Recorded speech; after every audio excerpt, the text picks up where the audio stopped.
Urdu novel ابن Attash قسط number 34۔ وہ پھٹی تو اہل قبیلہ یہ دیکھ کر دنگ رہ گئے کہ ان کا مقدس لاما جو مسلمان بن گیا تھا پھر سے لاما بن گیا ہے۔ یہ ایک ناقابل یقین تبدیلی تھی۔ سب سے پہلے بڑے لاما کی نظر ہی لائتس پر پڑی۔ لائتس لاماؤں کے مخصوص لباس میں تھا اور اس کے گلے میں پیلے رنگ کا ایک نیا دوشالہ لٹک رہا تھا۔ وہ تمام خیموں سے دور ایک بڑے سے ہموار پتھر کے اوپر آلتی پالتی مارے مہاتما بدھ کے مخصوص انداز میں بیٹھا تھا۔ بڑے لاما نے جو ہی لائتس کو اس حلیے میں دیکھا وہ مارے خوشی کے بری طرح چیخنے لگا، ارے ارے وہ دیکھو، میں نہ کہتا تھا ہمارا لاما واپس آئے گا، وہ دیکھو ہمارا لاما واپس آ گیا ہے۔ سب کے سب کراختائی مرد و زن اندھا دھند اسی جانب دوڑ پڑے اور لائتس کے عقب میں کچھ فاصلے پر پہنچ کر قطار بنا کر کھڑے ہو گئے۔ سب کے چہروں پر خوشی کے ان گنت کرنیں پھوٹ رہی تھی۔ لاما عبادت میں مصروف تھا، چنانچہ سب نے ایک دوسرے کو ہونٹوں پر انگلی رکھ کر خاموش رہنے کا اشارہ کیا اور مسرت و شفقت بھری نظروں سے لاما کو دیکھنے لگے۔ سب سے زیادہ دیکھنے والی حالت لاما کے باپ درداس کی تھی۔ وہ ایک ایک کو پکڑ کر یہ بتا رہا تھا کہ دیکھو دیکھو میرا بیٹا بدھا کا اوتار بن گیا۔ لائتس کی بہنیں اور بھائی بھی مارے خوشی کے رقصا تھے، لیکن ایک ہستی بالکل خاموش تھی، سنجیدہ اور خاموش، اور وہ تھی سکانہ، جو دل ہی دل میں لائتس کے رویے پر تعصب کا اظہار کر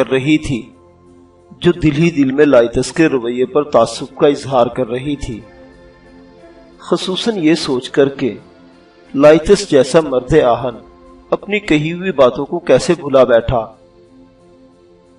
دراصل سکانہ لائتس کی باتیں سن کر آدھی سے زیادہ مسلمان ہو چکی تھی۔ اس کے اداس اور سنجیدہ ہونے کی ایک دوسری وجہ بھی تھی۔ اس نے گزشتہ طوفانی رات میں لائتس کو چند اجنبیوں کے ساتھ جاتے ہوئے دیکھا تھا، لیکن ابھی تک وہ اپنے دل کو یہ کہہ کر تسلی دے رہی تھی کہ لائتس عظیم ہے، وہ دانا ہے، سب کچھ سمجھتا ہے، اس نے جو کچھ کیا ہوگا سوچ سمجھ کر کیا ہوگا۔ عمر رسیدہ لاما کی حالت تو سب سے غیر تھی۔ وہ بار بار ایک ہی لفظ دہرا رہا تھا، میں اسی رات کا منتظر تھا، میں نے رات بھر تپسیا کی، جو ہی میں نے گھٹائیں دیکھی میں سمجھ گیا میری پرارتھنا کی رات آ گئی ہے، میری آخری پرارتھنا سفل ہوئی، ہاں میں سفل ہوئی، اور میں نے پو پھٹتے ہی اپنی آنکھوں سے اپنی مہا پرارتھنا کا نتیجہ دیکھ لیا۔ وہ سب کو بتا رہا تھا کہ کئی ماہ سے مجھے اس طوفانی رات کا انتظار تھا، جس میں بجلیاں نہ چمکے، بادلوں کی گرج دوڑتے ہوئے گھوڑوں کی ٹاپوں سے مشابہ ہو، جس میں کوئی کتا نہ بھونکے، جس میں سب کے سب سو چکے ہوں، جس میں دیا رات بھر نہ بجھے۔ میں نے اپنے پرکھوں سے ایسی ہی رات کی پرارتھنا کے بارے میں بہت سنا ہے۔ میں سفل ہو گیا۔ لیکن لائتس ابھی تک اسی انداز میں بیٹھا تھا، پتھر کی طرح گمسم۔ وہ اسی طرح ہی بیٹھا رہا۔ اہل قبیلہ اس کی پشت پر کھڑے اس کی عبادت سے فارغ ہونے کا انتظار کرتے رہے، لیکن وہ اپنی جگہ سے ایک انچ بھی نہ ہلا۔ وہ جیسا بیٹھا تھا ویسا ہی بیٹھا رہا۔ بڑے لاما نے لائتس کو کسی اونچے درجے کی روحانی کیفیت میں پایا تو بے حد مرعوب ہوا۔ اس نے گھوم کر کپ کپاتی ہوئی آواز میں سارے قبیلے کو متوجہ کر کے کہا، سنو، لاما ایشور کے پاس ہے، سنو، ہمارے لاما عظیم بدھا کے اوتار بن گئے ہیں، آؤ ہم بھی ان کے بخشو بن کر ان کو تعظیم دیں۔ اتنا کہتے ہی بڑا لاما پتھر کے آگے سے گھوم کر لائتس کے سامنے آ گیا۔ لاما کی تقلید میں ڈرتے ڈرتے پورا قبیلہ بھی لائتس کے سامنے آ گیا۔ اب سب لوگ ایک قطار میں کھڑے تھے۔ لائتس کی آنکھیں بند تھیں، اور ماتھے پر ایک گول سا داغ دکھائی دے رہا تھا۔ بڑے لاما نے انتہائی حیرت سے لائتس کے ماتھے کا گول داغ دیکھا۔ وہ کچھ دیر الجھا الجھا سا کھڑا رہا اور پھر اگلے لمحے دھڑام سے سجدے میں جا گرا۔ عمر رسیدہ لاما کی حالت بہت بری تھی۔ اسے بیک وقت کئی چیزوں نے حیرت زدہ کر دیا تھا۔ ایک تو لائتس کے جسم پر لاماؤں جیسا لباس تھا۔ وہ بالکل نیا اور کسی ایسے کپڑے سے بنایا ہوا تھا جسے عمر رسیدہ لاما نے اس سے پہلے زندگی میں کبھی نہ دیکھا تھا۔ اس کے بعد اس نے دیکھا کہ لائتس کے گلے میں اسی طرح پیلے رنگ کا ایک کپڑا کسی دو شالے کی طرح دونوں شانوں کے ساتھ لٹک رہا تھا۔ اس پر مستضاد لائتس کی پیشانی پر کلید محاتمائی کا داغ دیکھ کر بڑے لاما کے ہاتھوں کے طوطے اڑ گئے۔ اس کے تصور میں بھی نہیں تھا کہ جس لاما کو وہ کراختائیوں کا مروسی لاما سمجھ رہا ہے وہ خود مہان لاما نکلا۔ بڑے لاما کو خوب پتا تھا کہ یہ سب نشانیاں پرکھوں کی بنائی ہوئی ہیں۔ بڑے لاما کی تقلید میں سب لوگ لائتس کے سامنے سجدہ ریز ہو گئے، لیکن لائتس تھا کہ ٹس سے مس بھی نہ ہوا۔ اب تو سکانہ کی حیرت بھی کسی حد تک حقیقی حیرت میں بدلنے لگی۔ وقت گزرتا گیا لیکن لائتس کے جسم میں کسی نے ہلکی سی لرزش بھی نہ دیکھی۔ اہل قبیلہ سجدے سے اٹھے اور لائتس کے سامنے ہاتھ جوڑ کر دو زانو بیٹھ گئے، لیکن لائتس کی آنکھیں بند تھیں اور وہ پتھر کی طرح ساکت و جامد بیٹھا تھا۔ وقت اسی طرح گزرتا رہا، کوئی کراختائی اپنی جگہ سے نہ ہلا، یہاں تک کہ سورج سر چڑھ آیا، لیکن لائتس ابھی تک ویسے ہی بیٹھا رہا۔ دوپہر ہو گئی، سپہر ہو گئی، سب حیران تھے کہ لاما کس وقت اپنی عظیم پرارتھنا سے فارغ ہوگا، لیکن اس پورے عرصے میں کسی نے کچھ نہ کھایا اور نہ پیا، بلکہ سب لائتس کے سامنے دس بستہ بیٹھے رہے، یہاں تک کہ غروب آفتاب کا وقت آ پہنچا۔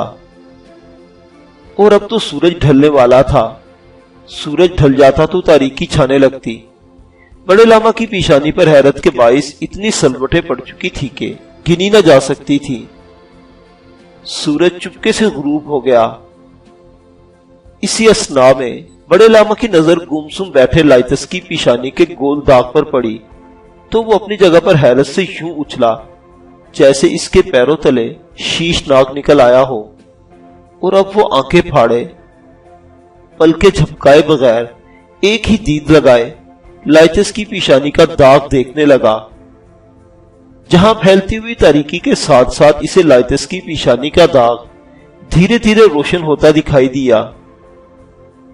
کچھ ہی دیر میں سب نے یہ تبدیلی دیکھ لی اور مارے تجسس و حیرت کے سب تھر تھر کانپنے لگے۔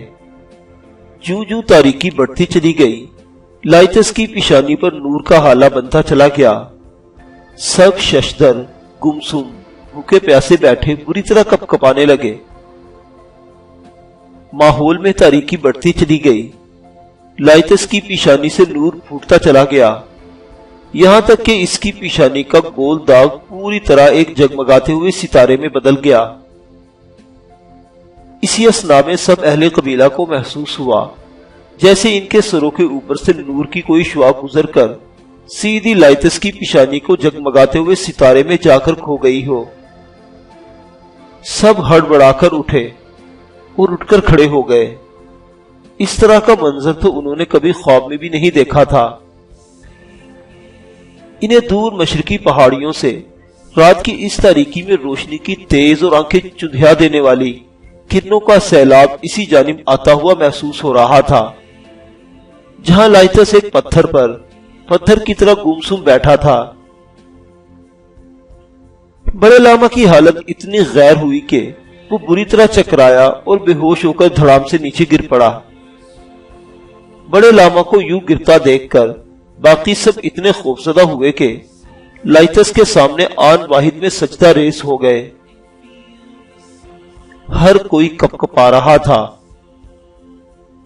دور مشرقی افق سے آنے والی روشنی کی یہ کرنیں فضا کو چیرتے ہوئے سیدھی لائتس کے ماتھے پر پڑ رہی تھی۔ اب لائتس کا پورا چہرہ کسی نورانی فرشتے کی طرح جگمگا اٹھا، لیکن وہ ابھی تک گمسم بیٹھا آلتی پالتی مارے محاتمائی انداز کی کسی عبادت میں گم تھا۔ وقت تیزی سے گزرتا جا رہا تھا۔ اہل قافلہ پریشان ہوئے تو ایک دو بزرگوں نے آگے بڑھ کر بوڑھے لاما کو جگانے کی کوشش کی۔ لاما ابھی تک زندہ تھا، لیکن وہ صبح سے بھوکا پیاسا اور بے پناہ ششدر ہونے کی وجہ سے اس حال کو پہنچ گیا۔ یہاں سب لوگ بھوکے پیاسے موجود تھے، لیکن سوکانا نے ایسا نہ کیا تھا۔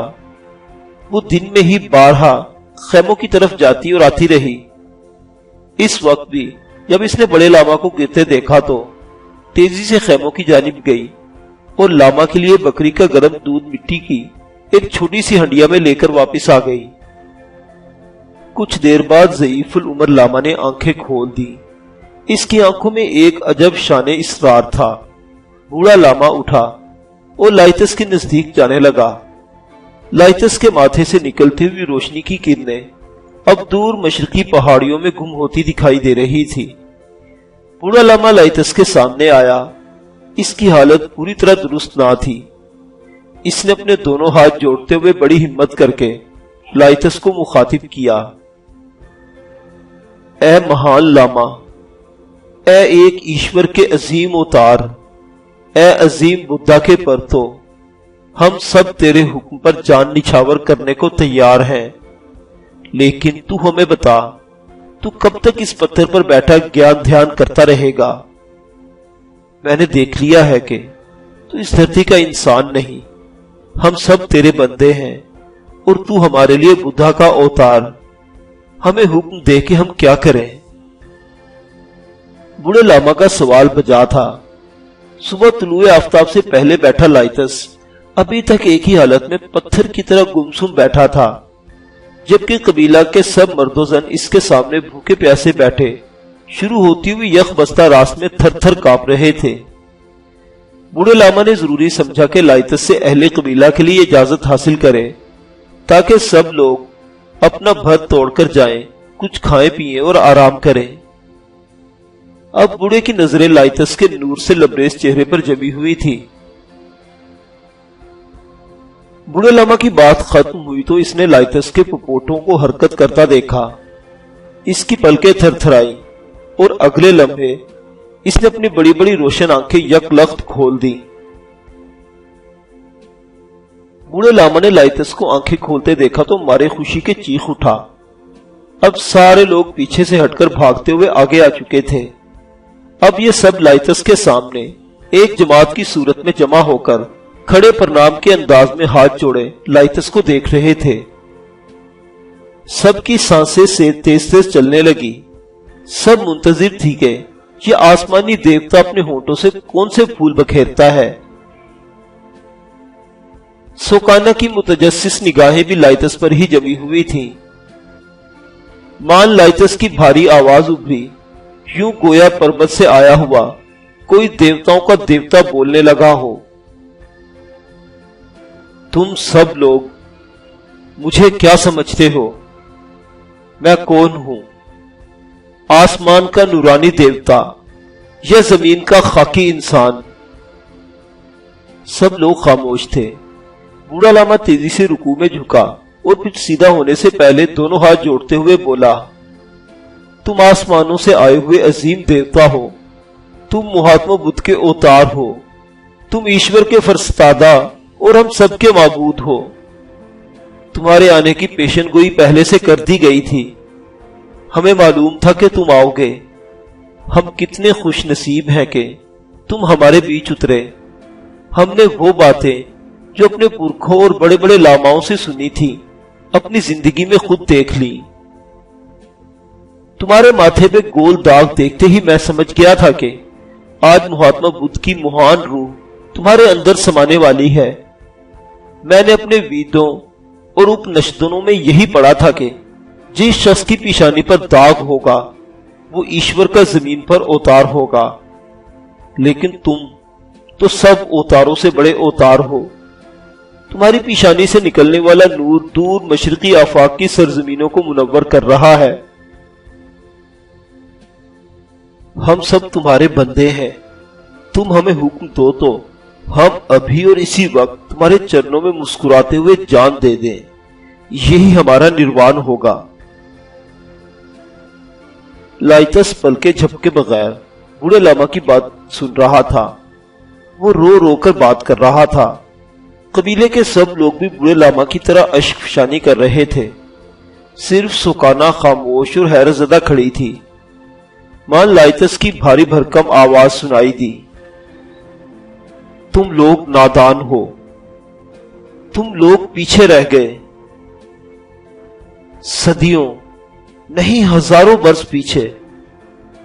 یہ دھرتی ایشور نے اس لیے بنائی ہے کہ تم اس میں رہتے ہوئے آگے سے آگے بڑھ سکو۔ تم ابھی تک غاروں اور زمین کو کھود کر بنائے گئے مکانوں میں رہتے ہو۔ یہ چونٹیوں اور کیڑے مکوڑوں کا طرز حیات ہے۔ عظیم بدھا کے بعد اور اس دھرتی پر پے در پہ ایشور کا پیغام لانے والے نازل ہوتے رہے۔ یہود میں ان گنت اوتار نازل ہوئے۔ نستوریوں کا عیسائی ایمان عیسیٰ پر ہے جو ایشور کا اوتار تھا، اور مسلمان محمد صلی اللہ علیہ وسلم کو ایشور کا اوتار مانتے ہیں۔ محمد پر ایشور نے اپنے تمام اوتاروں کی آمد کا سلسلہ تمام کر دیا۔ محمد صلی اللہ علیہ وسلم کے بعد اب اس دھرتی پر کوئی پیغامبر کبھی نہیں آئے گا۔ تم مجھے غلط سمجھے، میں خدا کا اوتار نہیں، صرف ایک انسان ہوں۔ میں نے تمہیں یہ بتانے کے لیے کہ تم نادان ہو یہ طریقہ اختیار کیا۔ مسلمان اس وقت روئے زمین کے سب سے زیادہ جدید اور مقرب خدا قوم ہے۔ میں تمہیں ہدایت کرتا ہوں کہ تم سب اسلام قبول کر لو، اسی میں تمہاری نجات اور اسی میں تمہاری بہتری ہے۔ میں چاہتا تو خدا بن کر بھی تمہیں یہ حکم دے سکتا تھا، لیکن محمد صلی اللہ علیہ وسلم کے دین نے مجھے دھوکہ اور فریب دہی سے منع کیا ہے۔ اب میری آخری بات غور سے سنو۔ میں سچے دل سے مسلمان ہو چکا ہوں اور تمہارا ساتھ کسی قیمت پر نہیں دے سکتا۔ تم مجھے زیادہ مجبور کرو گے تو میں مکتی طلب کر لوں گا، مرن بھرت یا موت کی کوئی ایسی چنوتی جو میری جان لے لے، تاکہ تم لوگ مجھے میری مرضی کے خلاف اپنے پاس نہ رکھ سکو۔ اب یہ تم پر منحصر ہے کہ تم میری سچائی کی قدر کرتے ہو، مجھ پر بھروسہ کرتے ہو، یا میرے لیے موت کی چنوتی منتخب کر کے مجھے مکت ہونے کا موقع دیتے ہو۔ تم جو بھی فیصلہ کرنا، ایک بات کو اپنے دل میں ہمیشہ رکھنا کہ میں نہ تو اب بدھ مذہب پر قائم رہ سکتا ہوں اور نہ ہی تمہارے درمیان رہ کر زندگی بسر کر سکتا ہوں۔ اتنا کہتے ہی لائتس نے اپنا داہنا ہاتھ اٹھایا اور ہتھیلی سے اپنی پیشانی کو چھپا لیا۔ یکا یک مشرقی آفاق تک پھیلی نور کی کرنیں غائب ہو گئی اور پورے ماحول میں یک لخت اندھیرا چھا گیا، لیکن کراختائیوں میں سے کوئی بھی لائتس کے تقدس اور اس کے رتبے سے متنفر نہ ہوا تھا۔ وہ سب ابھی تک اسے خدا کا اوتار سمجھ رہے تھے، لیکن بوڑھے لاما کی ذہنی رو بدل گئی تھی۔ اب اس کے دل میں اس یقین نے پختہ گھر بنا لیا تھا کہ لائتس سچ کہہ رہا ہے۔ یہ سب جانتے ہوئے بھی کہ لائتس سچ کہہ رہا ہے، بوڑھے لاما نے اس کی قدر نہ کی اور دل ہی دل میں مسلمانوں کو برا بھلا کہنے لگا۔ اسی اثنا میں اسے ایک خیال آیا اور اس نے لائتس سے پوچھا، اگر تم کہتے ہو کہ تم خدا کے اوتار نہیں اور صرف ایک مسلمان ہو تو پھر نور کی یہ شعائیں جو صرف مہاتماؤں کے ماتھے سے پھوٹتی ہیں کیوں کر تمہاری پیشانی سے پھوٹی؟ لائتس بھویں اچکائے بڑے لاما کی بات سنتا رہا اور پھر یوں بولا، مہاتماؤں کی پیشانیوں سے سجدہ اطاعت کا نور پھوٹتا ہے جو وہ اپنے رب العالمین کے سامنے کرتے ہیں، میری پیشانی سے کوئی نور نہیں پھوٹا۔ یہ میں نے صرف اس لیے کیا کہ تاکہ تمہیں مسلمان علماء کی دینی و دنیاوی ترقی کی اہمیت بتا کر یہ منوا سکوں کہ مٹی کے بتوں کی پرستش کرنا چھوڑ دو اور خدائے واحد کے دین کو اختیار کر لو۔ تم لوگ سچ مچ بتاؤ کہ اگر میں تم پر یہ راز نہ کھولتا اور ایک آسمانی دیوتا بنا رہتا تو میں تم سے کیا کچھ نہیں منوا سکتا تھا۔ میرے ایک اشارے پر تم سب لوگ اپنی جان دینے کے لیے تیار تھے، لیکن میں نے جھوٹ کی بنیاد پر اپنے ایمان کی عمارت تعمیر کرنا نہیں سیکھا۔ مشرقی آفاق سے کوئی مافوق الفطرت نور نہیں پھوٹ رہا تھا، یہ سب نیشا پور کی رست گاہ کا کرشمہ تھا جہاں مسلمان علماء علوم فلکیات میں بہت تیزی کے ساتھ آگے بڑھ رہے ہیں۔ لائتس کی بات ختم ہوئی تو اہل قافلہ کو جیسے سانپ سونگھ گیا۔ بڑے لاما سمیت سب چپ چاپ تھے، ایسے چپ کے بالکل چپ۔ کسی میں ہمت نہ تھی کہ وہ لائتس کی اس حرکت پر غصے یا اخلاص کا اظہار کرے۔ لائتس نے جھوٹ کا سہارا نہیں لیا تھا، اس کا ضمیر ہی گوارا نہیں کرتا تھا کہ وہ باطنیوں کی طرح کسی قسم کی فریب کاری اختیار کر کے اپنے خاندان والوں کو سمجھائے۔ وہ تو سچائی اور ایمان کا راستہ اپنانا چاہتا تھا۔ صبح سے لے کر اب تک سوکانا دل ہی دل میں اس پر خفا تھی، لیکن اب بوڑھے لاما کی پوتی سوکانا کا سینہ فخر سے پھول گیا۔ اسے یہ جان کر بے حد خوشی ہوئی کہ لائتس نے کسی کو دھوکہ نہ دیا تھا، بلکہ اس نے سب کو سچائی کی دعوت دینے کے لیے ایک ایسا طریقہ اختیار کیا تھا جو ان جاہلوں کی سمجھ میں آ سکتا۔ سوکانا لائتس کے کمال پر خوشی سے پھولے نہ سما رہی تھی۔ سب خاموش اور گمسم کھڑے اپنے اپنے طور پر سوچ رہے تھے، لیکن وہ تیر کی طرح مجمع سے نکلی اور لائتس کے سامنے پہنچ کر با آوازیں بلند کہنے لگی، لائتس، میں تمہارے ساتھ متفق ہوں۔ میں تمہاری طرح اپنا مذہب چھوڑ کر اسلام قبول کرنے کا فیصلہ کرتی ہوں۔ پھر سوکانا نے سب لوگوں کی طرف متوجہ ہو کر کہا، سنو، میری بات سنو، میں کرخستان کے بڑے لاما کی پوتی تم لوگوں کے سامنے اعلان کرتی ہوں کہ میں نے لائتس بن درداس کی دعوت پر اسلام قبول کر لیا ہے۔ سوکانا کی آواز کی گونج ابھی ختم نہ ہوئی تھی کہ فضا ایک زوردار تمانچے کی آواز سے گونج گئی۔ یہ ضعیف العمر بڈھے کا تھپڑ تھا جو اس نے اپنی لاڈلی پوتی کے منہ پر رسید کیا، اور بوڑھا لاما خوخار لہجے میں بولا، خبردار، اگر کسی نے خود کو یا لائتس کو مسلمان کہا تو ٹھیک ہے، لائتس ہمارے ساتھ نہیں رہنا چاہتا تو مکت ہونا ہی اس کے حق میں بہتر ہے۔ مکت ہونے کا مطلب تھا لائتس کا مر جانا۔ اہل قبیلہ کانپ کر رہ گئے۔ اسی اثنا میں ایک دلچسپ واقعہ پیش آیا۔ لائتس کے دونوں چھوٹے بھائی جو کئی روز سے اپنے بڑے بھائی کی باتوں پر غور کر رہے تھے اور آپس میں مختلف مشورے کرتے رہتے، سوکانا کی جرت دیکھ کر بے اختیار بول پڑے، ہم دونوں بھی لائتس بھیا کے ساتھ ہیں۔ یکا یک لائتس کا چہرہ خوشی سے کھل اٹھا۔ اس بات کی اسے توقع بھی نہیں تھی کہ یوں اس کے بھائی اس کا ساتھ دینے کے لیے تیار ہو جائیں گے، لیکن ضعیف العمر لاما کی کپ کپاتی ہوئی آواز فضا میں اتنی بلندی کے ساتھ گونجی کہ سب دہل کر رہ گئے۔ وہ کہہ رہا تھا، ہر کوئی اپنی حد میں رہے، مذہب کے معاملہ میں کسی کو بولنے کا اختیار نہیں۔ لائتس کو موت کی چنوتی قبول کرنا ہوگی۔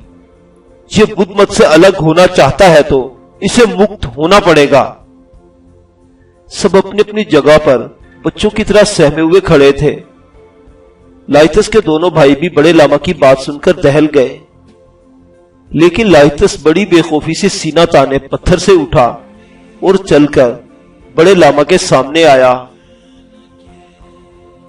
ہاں، میں مکت ہونے کے لیے تیار ہوں۔ آپ بتائیے، میرے لیے موت کی کون سی چنوتی آپ تجویز کرتے ہیں؟